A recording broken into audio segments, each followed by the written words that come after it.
मेरठ में हुआ बड़ा हादसा, 7 लोगों की मौके पर हुई मौत, करीब 2 दर्जन से अधिक लोग हुए घायल। बसपा के पूर्व विधायक के कोल्ड स्टोर में बॉयलर फटने से कोल्ड स्टोर का काफी हिस्सा मलबे में हुआ तब्दील, जिसमें दबकर कई लोग मौत के मुंह में समा गए और कई लोग दबकर हुए घायल। मौके पर पहुंचे पुलिस के आला अधिकारी, स्थानीय लोगों तथा पुलिस एवं एनडीआरएफ की टीम द्वारा रेस्क्यू कर भेजा गया अस्पताल। वहीं सीएम योगी ने घटना पर दुख जताते हुए उचित कार्रवाई के दिए दिशा निर्देश। दौराला में जनशक्ति कॉलेज था, जिसमें सूचना मिली थी वहाँ पे एक लाश की वजह से और मौत वहाँ पे गिरी है और जिसमें कई लेबरों के दबने की सूचना प्राप्त हुई। यहाँ पे तत्काल रेस्क्यू टीम की गई, यहाँ पे तत्काल है तो ये पता चला कि 27 लोग यहाँ लेबर वर्क कर रही थी, जिनमें से सभी के सभी 27 को रेस्क्यू कर दिया गया। जो डेथ्स हुई हैं वो अब तक 7 कंफर्म है, बाकी सब लोग स्टेबल कंडीशन में हैं। ये सभी व्यक्ति जम्मू स्टेट के थे, वहाँ पे उधमपुर डिस्ट्रिक्ट के थे, उनके लोगों की भी शिनाख्त करने की सूचना की जा रही है। बाकी इसके लिए कि इसके क्या कारण थे और क्यों ये घटना हुई है, उसके लिए ऑलरेडी कमेटी बनाई है जो आज रिपोर्ट सबमिट करेगी, तभी हम लोग कंफर्म होंगे कि इसका मुख्य कारण क्या था। वक्त तक का अपडेट है और फिर आगे प्रयागराज में अपराधियों का तांडव, राजू पाल हत्याकांड के मुख्य गवाह उमेश पाल पर हमलावरों ने चलाई 16 राउंड गोली, सुरक्षा कर्मी संदीप सहित उमेश पाल की हुई मौत। पूरी वारदात सीसीटीवी कैमरे में हुई कैद। बता दें कि गाड़ी से उतरते ही हमलावरों ने गोलियां चलानी शुरू कर दी और बम से किया हमला, जिससे मौके पर अफरा तफरी मच गई। मौके पर भारी संख्या में पुलिस बल एवं आला अधिकारियों के साथ समर्थकों की भारी भीड़ जुट गई, जहां शव को मोर्चरी में रखकर कार्रवाई के बाद पोस्टमार्टम के लिए भेजा गया।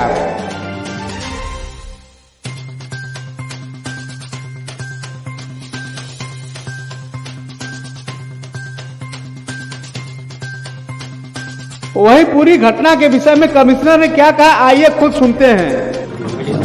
आज लगभग 5 से 5:30 बजे के बीच में ये सूचना मिली थी कि मिस्टर उमेश पाल, जो कि सुलेम सराय थाना डूमनगंज के रहने वाले हैं, उनके ऊपर हमला हुआ। कि जब अपने घर पे जैसे ही पहुंचे हैं तो इनके ऊपर कुछ लोगों ने हमला किया। इनको सुरक्षा के लिए 2 गनर मिले हुए थे, क्योंकि ये कुछ केसेस की पैरवी कर रहे थे और उस पैरवी की वजह से इनको 2 गनर सुरक्षा मिले हुए थे। इस घटना में उमेश पाल जी जो हैं उनकी डेथ हुई है और इनके साथ में जो 2 गनर लगे हुए थे उसमें से एक गनर जो है वो अभी क्रिटिकल कंडीशन में है, अभी वेंटिलेटर के ऊपर है। वो उसको रिवाइव करने के लिए प्रयास कर रहे हैं वो लोग।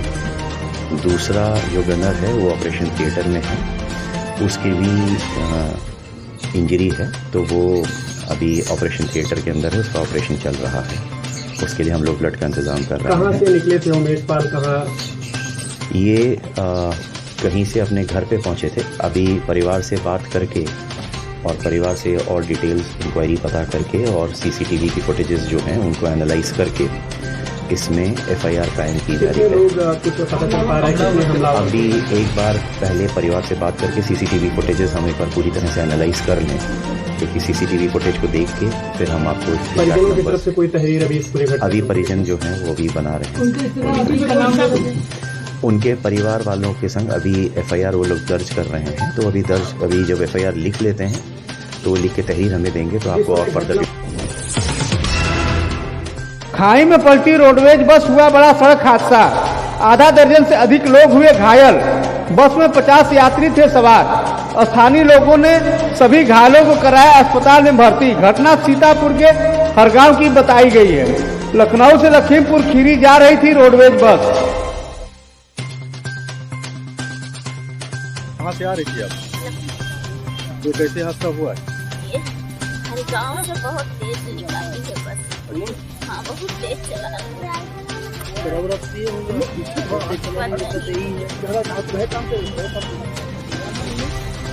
कितनी सवारियाँ थी बस में?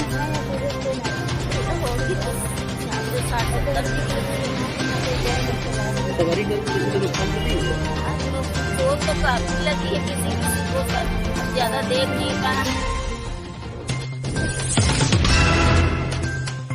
रायबरेली के एक ही गांव में 72 घंटे में 9 लोगों की हुई दर्दनाक मौत। दहशत में है पूरा गांव।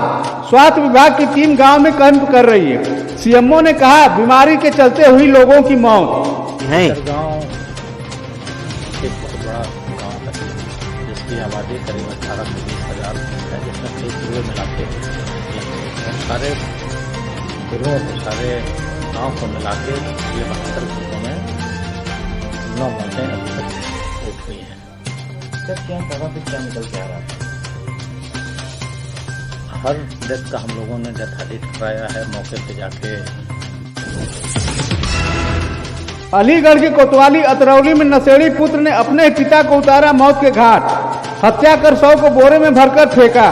क्षेत्र में मचा हड़कंप। मौके पर पहुंची पुलिस ने मामले का खुलासा करते हुए आरोपी बेटे को किया गिरफ्तार।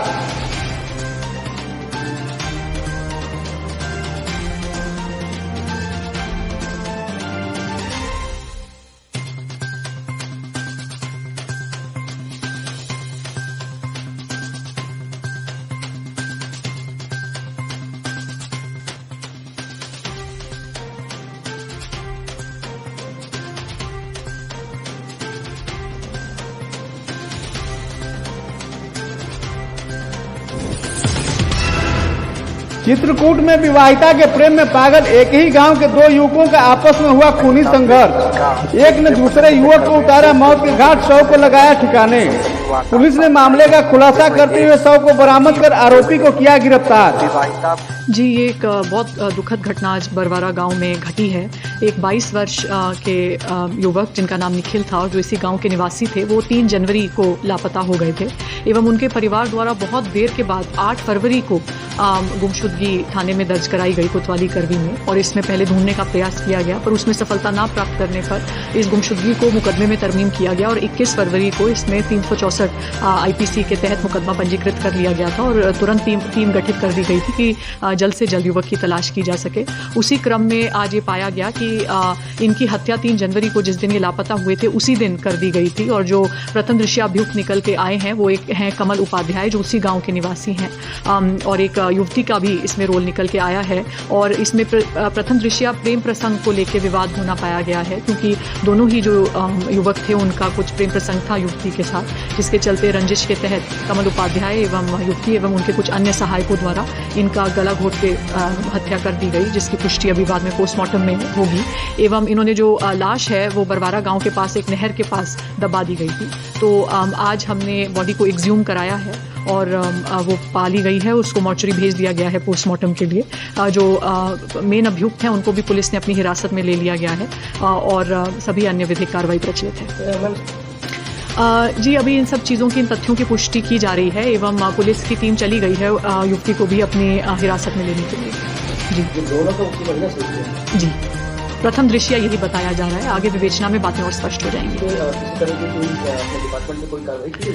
जी, पहले तो परिवार ने बहुत लेट गुमशुदगी दर्ज कराई। 8 फरवरी को गुमशुदगी दर्ज हुई, लगभग 1 माह के लापता होने के बाद। लेकिन उसके बाद जो तत्कालीन थानाध्यक्ष थे एवं उप निरीक्षक राधेश्याम, जिनको ये गुमशुदगी जांच के लिए सुपुर्द हुई थी, उनके पार्ट पे भी थोड़ी सी लापरवाही प्रतीत होती है कि उन्होंने समयबद्ध रूप से उचित विधिक कार्रवाई नहीं की और FIR में तरमीम करने में लंबा समय लग गया। तो इसी के संबंध में दोनों के विरुद्ध विभागीय कार्रवाई का आदेश पारित कर दिया।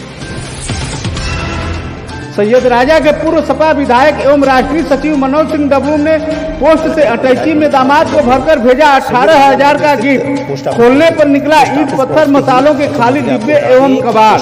पूर्व विधायक पहुंचे पोस्ट ऑफिस, किया शिकायत। मौके पर पहुंची पुलिस कार्रवाई का दिया आश्वासन। कारखाना में एक पार्सल यहाँ से भेजे थे हम हैदराबाद, वो पार्सल के बदले वहाँ पे टूटा हुआ पंखा और ईंट पत्थर कपड़ा सब वहाँ पहुँचा है। उसी की कंप्लेन को लेकर मैं यहाँ पे आया। एक कंप्लेन इनके उच्च अधिकारियों को दिया हूँ और उसमें चेतावनी भी दिया हूँ कि अगर इस पर नहीं होगा तो FIR कराऊंगा।